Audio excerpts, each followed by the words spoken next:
E aí, meus amigos, Revisão PGE, tudo certo? Vamos continuar a nossa análise das questões de direito administrativo da prova do TJ do Mato Grosso do Sul. Lembrando que a gente analisa alternativa a alternativa, por isso os vídeos ficam um pouco longos, então eu divido a análise em várias partes, né? Mas vamos lá, olha só. Questão 86. No tocante ao domínio público, considera-se.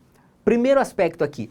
Esse assunto domínio público também é estudado em direito constitucional, tá? Daí, mais uma vez, a importância de você estudar muito bem constitucional, porque você acaba acertando questões de outras disciplinas nas provas.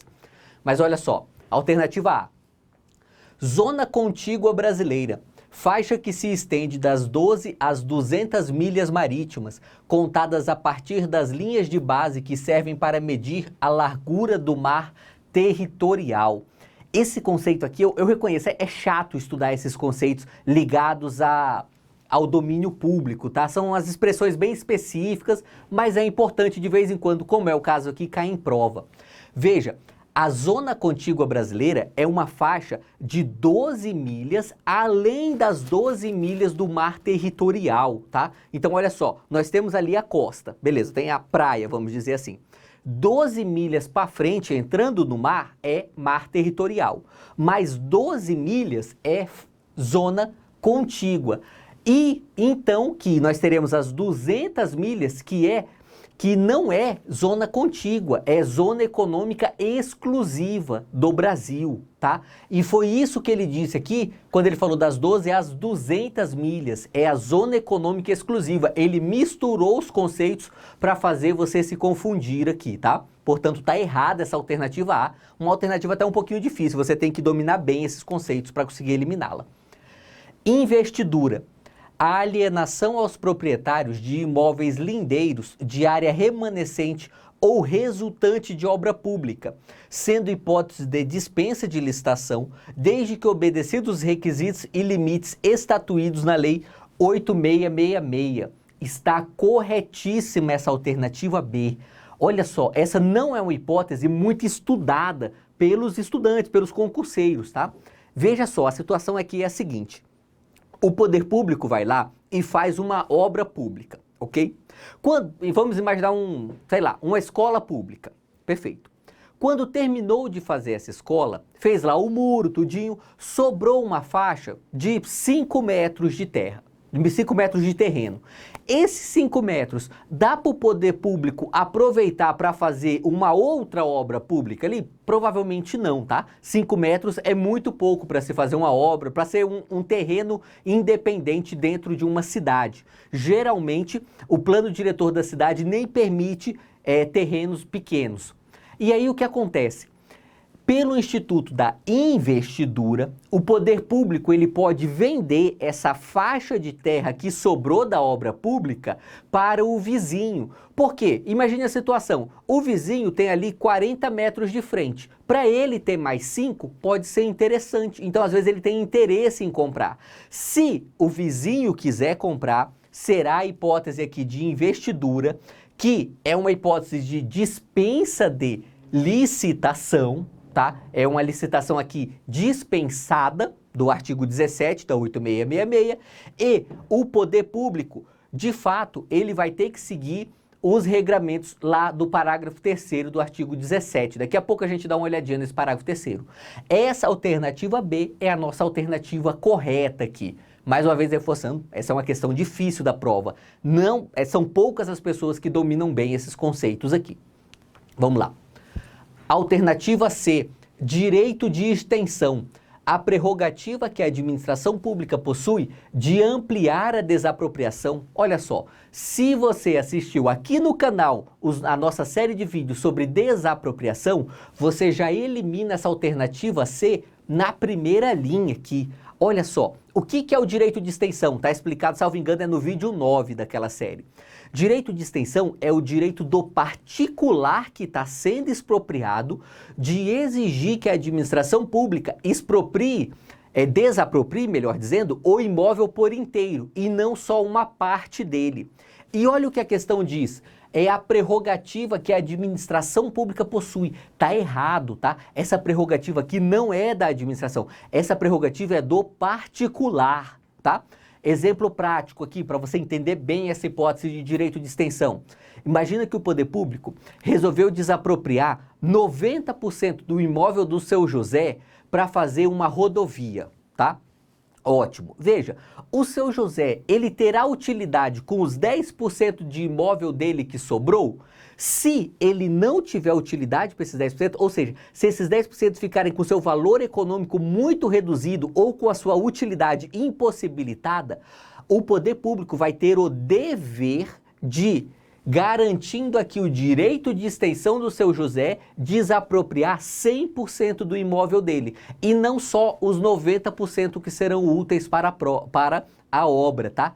Esse é o direito de extensão, é um direito do particular, não é um direito da administração pública, por isso está errada a alternativa C. Alternativa D, terrenos de marinha, áreas que, banhadas pelas correntes navegáveis, fora do alcance das marés, vão até a distância de 15 metros para a parte da terra, contados desde o ponto médio das enchentes ordinárias. Tem dois erros nessa afirmativa, tá? Terreno de marinha é o seguinte, é a faixa de terra de 33 metros, não são 15 metros, são 33, e não são contados das enchentes ordinárias, são contados do pré-amar médio de 1831, tá? Eu sei que é século XIX, é 1800 e alguma coisa, tá? Então, olha só, esse terreno de marinha não é com base ali nas praias que nós temos hoje, é com base no pré-amar que nós tínhamos em 1831, tá? Então, esse é o segundo erro da alternativa aqui. Primeiro, não são 15 metros, são 33. E depois é o pré-amar médio de 1831. Perfeito? Mais uma vez, questão difícil, tem que conhecer o detalhe aqui. A alternativa é faixa de segurança. A faixa interna de 150 quilômetros de largura paralela à linha divisória terrestre do território nacional. Essa alternativa eu vou reconhecer aqui que quando eu li eu achei que estava correta, tá? O erro aqui é muito sutil. Não é faixa de segurança, essa linguagem é ultrapassada, não se utiliza mais. Hoje nós falamos em faixa de fronteira, tá? Por isso que está errada essa alternativa, só pelo nome que deram para o Instituto. O nome correto atualmente é faixa de fronteira, por isso está errada a alternativa o nosso gabarito é a alternativa B, perfeito? E aqui, ó, só para ficar clara a questão do terreno de marinha, realmente é 1831, tá? Olha só, são terrenos de marinha em uma profundidade de 33 metros, medidos horizontalmente para a parte da terra, da posição da linha do pré-amar médio de 1831, perfeito? E olha só aqui o parágrafo 3º do artigo 17 da Lei 8666, dizendo pra gente o que é o Instituto da Investidura. Claro que aqui você não confunde essa investidura com aquela outra investidura que nós vemos lá para os servidores públicos, que nós vimos, inclusive, lá em processo civil, tem o princípio da investidura, né, um dos princípios da jurisdição. Enfim, não confunde com nada disso, tá? Essa daqui é a nossa investidura para se tratar de dispensa de licitação na Lei 8666. Olha só, entende-se por investidura, para os fins desta lei, a alienação aos proprietários de imóveis lindeiros são imóveis vizinhos, tá? De área remanescente ou resultante de obra pública, área esta que se tornar inaproveitável isoladamente, por preço nunca inferior ao da avaliação e desde que esse não ultrapasse a 50% do valor constante da alineado inciso 2 do artigo 23 desta lei, perfeito? Essa é a nossa investidura, ela que faz a alternativa B está correta. Vamos lá, mais uma questão da prova aqui agora, questão de número 87. No âmbito da legislação federal, sobre parcerias entre a administração pública e organizações não governamentais, considera-se acordo de cooperação um instrumento firmado entre o poder público e... E aqui vou deixar uma dica de estudo para você, tá?